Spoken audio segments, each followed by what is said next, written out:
So guys, lalagyan natin ng tela para hindi masyado marawan itong ating sampalok.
One.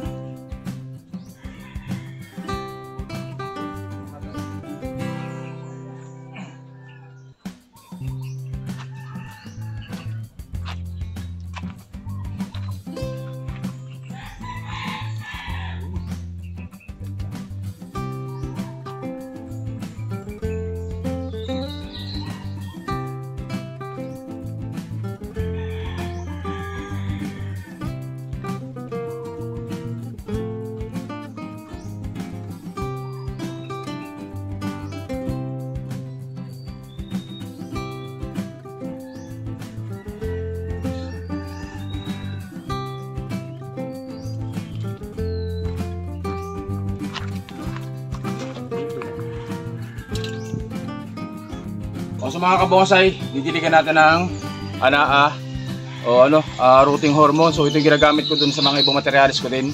Kagaya dun sa mga yanyang nabili natin sa Batangas. Hindi ko lang nakita ng paglalagay. Hindi pala naka-on yung camera. Pero nilagyan natin to. Isang takip, inubos ko na. Isang takip, isang timba mga kabonsay. Order na lang ulit ako. Hindi pa ako naka-order. So tira pa natin to dati. Kano ba to? 250. Isang bote na ganito. So ang paglalagay ko ng sa tubig, isang takip, isang timba ng pintura mga kabonsay. So diligyan muna natin ng tela kasi sa umaga nandito yung araw. So tutok na tutok sa araw mga kabonsay. So baka makasama sa kanya. Pero nilagyan din natin ng payong para pagtapat ng 12 o'clock hindi siya masyadong maarawan. Pero mga pag 1 o'clock na o 2 o'clock, wala na masyadong araw dito dahil naharangan na ng mga puno. Kaya pakita mo yung mga puno na yan. So naharangan na ng puno yung araw mga kabosay. Kaya pagdating ng alauna, alas 2, hindi na siya masyadong naarawan. So umaga lang hanggang tanghali guys, sa umaga. So gagawin kong lahat ang magagawa ko dito para mabuhay natin itong sampalok na to. Kasi marami tayong mga subscriber, mga kaibigan sa YouTube, sa Facebook na nagsabi na mahirap talagang buhayin. Pero mahirap talagang buhayin. Dati naghat na rin ako ng mga sampalok pero hindi ganitong kalalaki, kahit yung medyo maliliit. Pag galing sa hunting nagda-dieback siya, nabubuhay nagda-dieback. Pero yun yung experience ko, hindi ko alam dun sa iba kung anong diskarte nila sa pagtatanim po ng sampalok na malalaki. Kasi yung mga tropa natin dyan sa Kalinawan, siya to sa Kalinawan Bonsai Club. So pag naghahan sila ng sampalok, nakakabuhay naman sila ng mga malalaki.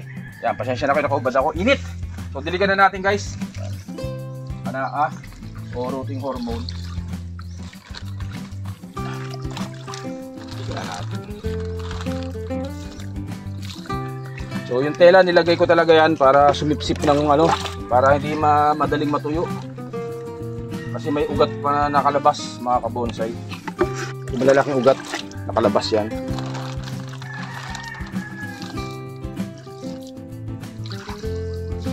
So dun sa mga kabonsai natin na expert sa sampalok, so mag-message po kayo sa comment section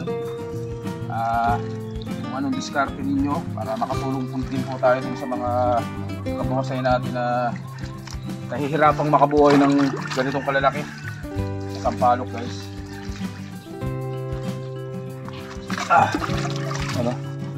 Iba yung amoy niya, may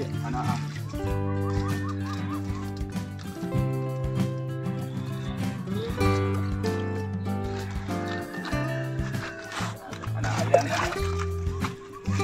sa timba pusin natin sa kanya. Tingnan natin pag tumulo na, tama na.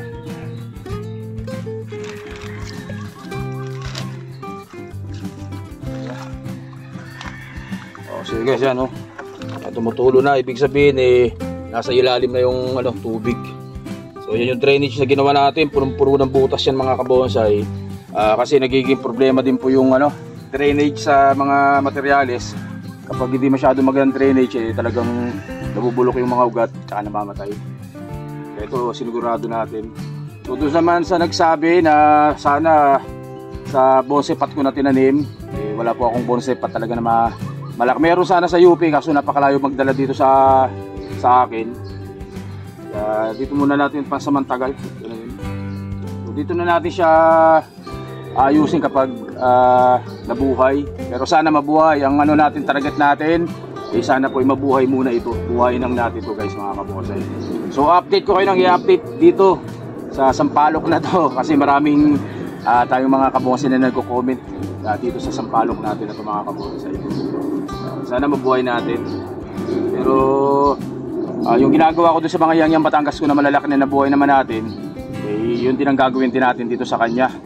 So ito river sand, ICU, tapos sa lilim lang, tapos siyempre yung pagdidilig ng rooting hormone o every week, tuwing Sunday sana. Ako doon sa mga Yang ko at saka dun sa mga kamuning bilog dati na nabili natin na materyales. So ang pagdilig ko dun every week, tuwing linggo dilig, yun lang po. Pero kapag ganito po ang siyempre tutok mo dito, kapag ganito yung pag ICU ninyo, yung hindi lahat nabalutan tong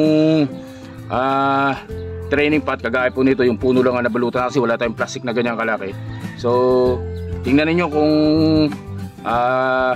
tuyo na yung buhangin. Pag tuyo na, pwede kayo magdilig ng tubig.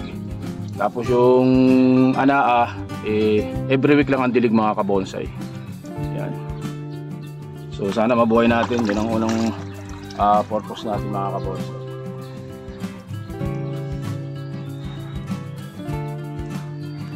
Ay! Okay mga kabonsai. So hanggang dito yung vlog natin mga kabonsai. So ang gagawin ko dito, update ko kayo ng update. Siguro every month update ko kayo. Pag nag-shoot, update ko kayo. At syempre, kung hindi mabuhay o mamatay, update po rin kayo mga kabonsai. So nilagyan ko pala ng tela. Ayan mga kabonsai, nilagyan natin ng tela lahat para pagdilig, so dito mabasa rin yung tela. At para lagi siyang may moisture, laging hindi matuyo yung buhangin. Dahil ngayon po sobrang init mga kabonsai.